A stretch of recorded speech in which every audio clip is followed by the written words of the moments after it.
नमस्कार। चलिए आज समय में थोड़ा पीछे चलते हैं और एक ऐसे इंसान की कहानी जानते हैं जिसके एक आइडिया ने हमारी आज की डिजिटल दुनिया की नींव रखी। जरा सोचिए, आज की दुनिया में कंप्यूटर के बिना क्या जिंदगी की कल्पना भी की जा सकती है? शायद नहीं। पर सवाल यह है कि ये कमाल की मशीन का आइडिया सबसे पहले आया किसके दिमाग में? इस क्रांतिकारी विचार के पीछे जो शख्स थे उनका नाम है चार्ल्स बेबेज। तो चलिए इनकी कहानी में थोड़ा और गहराई से उतरते हैं और पता लगाते हैं कि आखिर क्यों इन्हें कंप्यूटर का जनक कहा जाता है।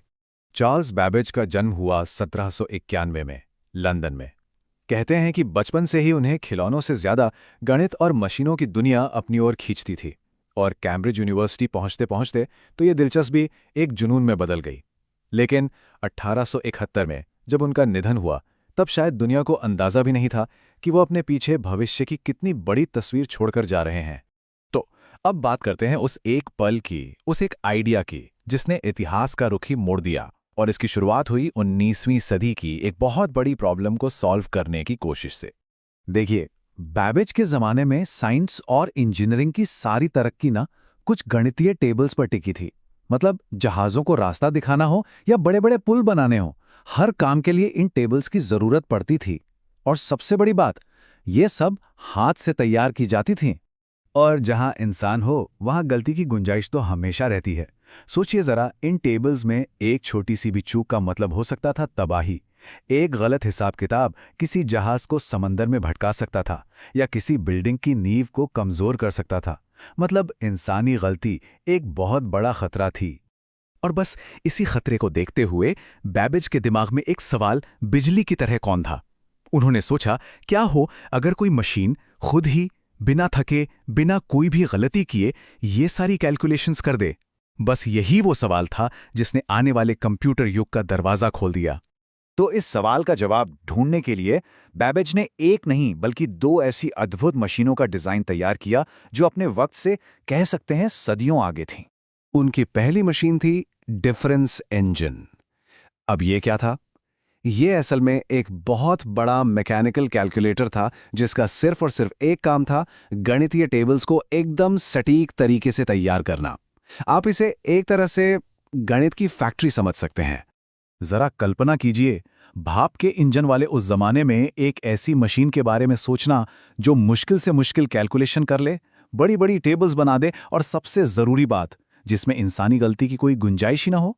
ये वाकई किसी जादू से कम नहीं था। लेकिन बेबेज का विजन यहीं तक सीमित नहीं था। नहीं, डिफरेंस इंजन तो बस एक शुरुआत थी। उनका जो सबसे बड़ा सपना था वो तो अभी आना बाकी था। और वो सपना था एनालिटिकल इंजन। ये सिर्फ एक कैलकुलेटर नहीं था, नहीं, ये उससे कहीं ज्यादा था। ये दुनिया की पहली जनरल पर्पस मशीन का आइडिया था। यानी एक ऐसी मशीन जिससे कोई भी काम करने के लिए निर्देश दिए जा सकते थे, जिससे प्रोग्राम किया जा सकता था। यही यही हमारे आज के मॉडर्न कंप्यूटर का असली ब्लूप्रिंट था। और सबसे कमाल की बात जानते हैं क्या है? इस मशीन का जो डिज़ाइन था वो आज भी हैरान कर देता है। उसमें डेटा स्टोर करने के लिए मेमोरी थी, कैलकुलेशन के लिए एक प्रोसेसर था, जानकारी डालने के लिए इनपुट था और नतीजे दिखाने के लिए आउटपुट। ये तो बिल्कुल आज के कंप्यूटर का बेसिक स्ट्रक्चर है जिसकी नींव लगभग 200 साल पहले ही रख दी गई थी। अब बेबेज का ये सपना इतना बड़ा था कि इसे समझने और आगे बढ़ाने में वो अकेले नहीं थे। सच तो यह है कि उनकी कहानी एक और जबरदस्त हस्ती के जिक्र के बिना हमेशा अधूरी रहेगी। और वो थी एडा लवलेस। एडा लवलेस, जो खुद एक शानदार गणितज्ञ थीं, उन्होंने न सिर्फ बेबेज के काम को समझा बल्कि उसकी असली ताकत को पहचाना। उन्होंने ही उस एनालिटिकल इंजन के लिए दुनिया का पहला एल्गोरिदम, यानी किसी मशीन को चलाने के लिए स्टेप बाय स्टेप निर्देश लिखे। और इसी वजह से आज उन्हें दुनिया की पहली कंप्यूटर प्रोग्रामर होने का सम्मान हासिल है। अब इतना जबरदस्त आइडिया और एडा लवलेस जैसी काबिल साथी होने के बावजूद बेबेज का सफर कहना पड़ेगा आसान नहीं था। असल में उनका सपना हकीकत से इतना आगे था कि उस वक्त की दुनिया उसके लिए तैयार ही नहीं थी। तो सबसे बड़ी चुनौती क्या थी? यही कि उनके आइडियाज अपने वक्त के हिसाब से बहुत ज्यादा एडवांस थे। आम लोग, यहां तक कि सरकार भी उनके विजन की गहराई को समझ ही नहीं पाई। और नतीजा ये हुआ कि पैसों की कमी ने हमेशा उनका रास्ता रोका और उनकी ये शानदार मशीनें कभी पूरी तरह से बन ही नहीं पाईं। लेकिन ये बात समझनी बहुत ज़रूरी है कि भले ही बैबेज की मशीनें लोहे और पीतल की शक्ल नहीं ले सकीं, पर उनके आइडियाज़, उनके कॉन्सेप्ट्स उन्होंने आने वाली पीढ़ियों के लिए एक इतनी मजबूत नींव रख दी थी कि आज की पूरी डिजिटल दुनिया उसी पर खड़ी है। तो कह सकते हैं कि बैबेज अपनी जिंदगी में अपनी मशीन बनाने में तो शायद कामयाब नहीं हुए, पर उनकी विरासत वो आज हमारे चारों तरफ है। चलिए देखते हैं कैसे।